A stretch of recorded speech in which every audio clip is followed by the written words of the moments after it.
Hello everyone, I'm going to do the Champion Briefs video topic analysis for the NSDA Nationals topic, resolved in the United States, social media is beneficial for democratic values. For more information beyond just this video, I highly recommend that you check out the actual brief itself. There are more arguments there written with actual evidence that you can use in rounds, and there are more in-depth topic analyses that have been written to give you more perspectives than just my own. With that being said, in this video, I'm going to cover three main things. The first thing I want to talk about is recommendations for the tournament itself, because NSDA Nats is a little bit unique, is quite unique in the way that it is formatted, so that's something to keep in mind when competing. The second thing I'm going to talk about is ideas for impact and weighing strategy more generally on the topic. And then the third thing I'm going to talk about is some ideas for specific pro and con arguments. So first, to talk about the specifics of NSDA Nats. I have two recommendations for how to proceed. The first is to keep in mind the fact that this tournament is a national championship, and the key word there is national. There are competitors and judges who are coming from all around the country with multiple different perspectives on debate, many different experiences in debate. And so it's really important to keep that in mind when you're presenting yourself and when you're constructing your arguments, because what might work in your local circuit might not work with a judge from somewhere else around the country. So it's important to be able to adapt and to be able to explain your ideas and your arguments in many different ways so that it's palatable to many different starting points, many different points of view. So that's something to keep in mind. How that can look is maybe practicing explaining your case multiple different ways. Try explaining it to multiple different people, friends and family of yours who you know have different beliefs. Perhaps even write up multiple versions of your cases, so that way you can be prepared to switch up in the event that you think it might be palatable to a certain judge or work better against certain opponents. The second recommendation I have is to keep in mind how long this tournament is. Rather than being a single weekend like most tournaments, this tournament lasts a week, if not longer. And why is that important? Well, because it's more of a marathon mindset than a sprint. It's important to stay informed and to update your cases as news develops. It's important to not be afraid to write new contentions, write new cases, find new evidence along the tournament. Everyone else is going to be doing that, so it's really important to, in order to keep up with the competition, be able to be flexible and change your case as the tournament progresses. You might wind up with a totally different case by the time that you get to out rounds, and that's perfectly fine. That's actually a good thing. That shows that you're being responsive, and that shows that you're actually developing better arguments as you realize what works and what doesn't work. That's totally fine, and I highly recommend that you do that. So those are my two recommendations for this tournament. First, to be mindful of the variety of viewpoints and perspectives that you'll be experiencing, and then second is to be willing to change and adapt your cases and arguments as necessary as the tournament progresses. So the second thing I want to talk about is impact on this topic, because the topic does specify what the impact is. It says democratic values. But democratic values can mean many different things, and so it's important to have an understanding of the different ways that we can interpret that phrase, and to be prepared to defend whatever interpretation that you are arguing for. I'm going to propose three different possible impacts under the umbrella of democratic values. And the one thing that ties them all together is the fact that they are tied to consequences, effect on the real world. Arguments that have to do with effects on the real world tend to work better in public forum debate, so it's important to, even though we're talking about the principle of democracy, to ultimately tie that back to how real people's lives are impacted by this. So the first impact I'm going to talk about is voter engagement. And what does that mean? Well, it might be voter turnout, the number of people who are going to the polls to vote. It might take the form of social movements and protests, people expressing themselves to the government in a different way that's not necessarily through the ballot box itself. Why is this impact important? Well, two things. First, it directly links into democratic values, because if more people are voting, this means that the government is more democratic. It's more democratic if it is considering the views of more people within the government. That's, after all, what democracy is. It's what separates democracy from other forms of government. It's the fact that they get their policies from the people. So if more people are voting, it's more democratic. The other thing to consider when tying it back more to consequences is the fact that if you're increasing voter turnout, this is likely to benefit those least advantaged among us, which is to say lower income individuals who have to spend more time working can't take as much time off work to go and vote. So if you were to increase voter turnout, it would likely be among that group. And that's really important, because it means that if you can prove that voter turnout is going to go up, that means that you're likely to see policies that help the disadvantaged, and that get the biggest bang for your buck and really help those who need it. And that's really important when weighing, because it can show that your impact actually affects people who really do need help. So that's good for weighing. The second impact I'm going to talk about is the informedness of the public. And this is good to bring up, especially in comparison to the idea of voter engagement, because the weighing can go a little bit like this. It doesn't matter if more people are voting. It's not really as important as the fact that each vote is more informed and is a higher quality vote, which is to say, it doesn't really matter if people are voting if they're voting for people who are explicitly against their interests. And it can be easier to know that if voters are more informed.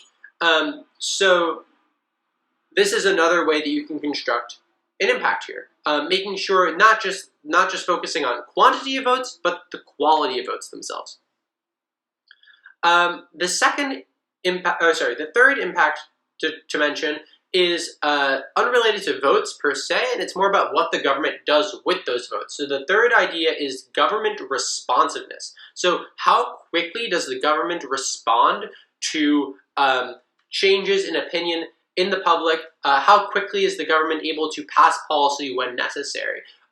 This is really important as well. And the weighing here can be something like this. It doesn't matter if there's more voter engagement. It doesn't matter how informed the public is. If every vote that's cast doesn't accomplish anything, if when you vote and when you express yourself to the government doesn't do anything, then that doesn't really matter. It doesn't actually materialize in any meaningful benefit to the public. So this is to say, if you can prove that social media in some way helps the responsiveness and the efficacy of the government itself, then it might not even necessarily matter if fewer people are voting or if a vote is less informed, because it means that the government is able to actually do something now with those votes. They're able to actually put those votes into practice, unlike the alternative world in which many people are voting, maybe they're even informed, but the government is just too gridlocked and too polarized to actually do anything about it.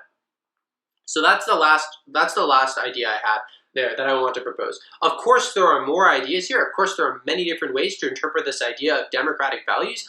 I'm just proposing a few that I think might be particularly palatable in a public forum. So these are important to keep in mind when coming up with arguments that can help give you direction and structure when trying to come up with arguments that you think are strategic. So maybe keep those in mind when you're coming up with arguments for this topic and as you're doing research. Keep these in the back of your head.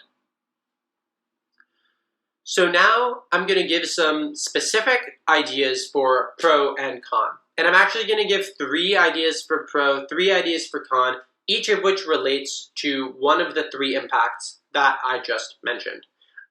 So starting with the pro. So the first argument for the pro, which is stating that social media is beneficial for democratic values, is to say that social media makes it easier for people to coordinate and communicate with each other. It's really easy to express yourself on social media because you can easily write a post for many people to see, and it's really easy to coordinate and organize social movements and protests.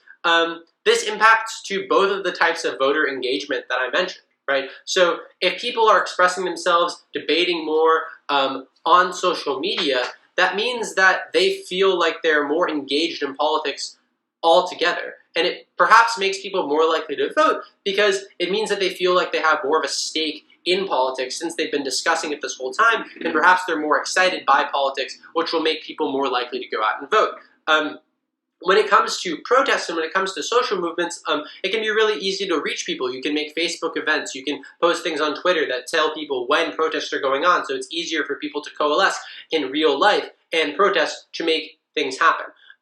So there's also that aspect of it as well. So this impacts the first impact that I mentioned about voter engagedness. The second argument is about the informedness of voters. So on social media, it can be really easy to share the news, and it's really easy to find the news on there. And perhaps that's more exciting and it's more inviting to want to hear about the news from a family member or a friend and see it through their eyes than it is to go out and cold buy a newspaper in the street. That might not be as personal an experience as receiving the news on social media, which means that people are perhaps more likely to be informed about politics if they are on social media. So the third impact, right, and it was about the efficacy of politicians, the ability of politicians and the government in general to respond to the people's needs. And so the argument that one can make here on the pro is that it's easier for politicians to reach out to people over social media. It's really easy to inform the public of the government's efforts, what they've been doing to solve problems. So it increases the dialogue between the government and the people. And likewise, it also allows the government to be more responsive to people's changes and desires and people's changes in opinions, right? Because if the government can monitor social media and they can see what people are saying, then it becomes easier for the government to respond to what they're saying. It's a sort of informal way of voting and an easier way for people to express themselves so that the government can actually respond to it and then act accordingly and pass policy that helps people's lives in the way that they need as time goes on. So those are three ideas for the pro, each of which impacts to one of the impacts that I mentioned. On the con, we have another three. On the con, the first argument that I have that has to do with participation is basically that social media increases slacktivism, or a sort of artificial engagement with politics. If people are expressing themselves on Facebook and on Twitter, they might take this to sort of be a replacement for actually voting and for actually going out and protesting. Which is important because if it's replacing a much more effective way of engaging with politics, then that might mean that on net you're seeing a decrease in the actual meaningful participation with the government. It means that the government isn't actually hearing what people have to say. Because remember, at the end of the day, even if it's true that the government can monitor social media to see what people are saying, it's not binding in the same way that a vote is, right? Because when you vote someone out of office, they can no longer be in office. When you vote someone into office, they now have power.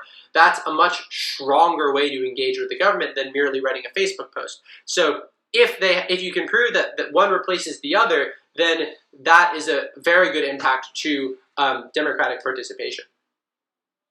So talking about the second impact, which is the informedness of voters, it might be, one could argue on the con that even though it's true that people are perhaps getting access to news articles that their friends and family have shared, that doesn't necessarily mean that they're becoming meaningfully more informed, right? A lot of times this can mean that people are just reading the headlines of an article, they're not actually reading them in depth. It might actually lead to more misconstrued news. It might actually be easier to spread misinformation, and that means that people are becoming much less informed, and in the worst case scenario, misinformed, in which case they make just explicitly wrong decisions. So that's an impact to the informedness of voters, and that's a way you can impact that on the con. The last argument on the con that I'll talk about is this idea of echo chambers. So on social media, it can be really easy to surround yourself with people who are like-minded. If you just follow people who have the same views as you, if you're just friends with people on Facebook or in groups that have the same views as you, then it can be really difficult to be exposed to other points of view. And what this can do is it can allow groups of people to develop even more extreme versions of the views that they already had. And that's really bad because it means that we're going to see a lot of polarization among the electorate, where you have pockets of people who have extremely opposite points of view, and it can be very difficult for them to ever resolve those. How does this manifest itself in an impact? Well, it might mean that when people then go to vote, they vote for more polarized politicians, which can lead to more gridlock. And it can be difficult for policy to be passed if there's little compromise going on in the Senate. And so this impacts to the third impact that I was talking about, right, where the government is less responsive and the government is less able to actually do what the people want and what the people fulfill the people's needs and desires. Ultimately, it means that any good impact that the pro can prove, even if more people are voting, even if more people are informed, it again might not actually end up materializing in a meaningful change in their lives, right? Because even if they're expressing themselves, even if they're voting, it doesn't mean that the government is actually doing anything about it. So that's the third impact about echo chambers and polarization as a result. So I hope this video was helpful. If you need more information or if you would like more recommendations for arguments, I highly recommend that you check out the Champion Briefs written version. There are many more arguments there with evidence that has been researched and supported, hundreds of cards you can use in tournaments, and again also more in-depth written topic analyses for more perspectives on the topic. Thanks everyone for watching, and good luck to all the competitors at NSTA Nationals.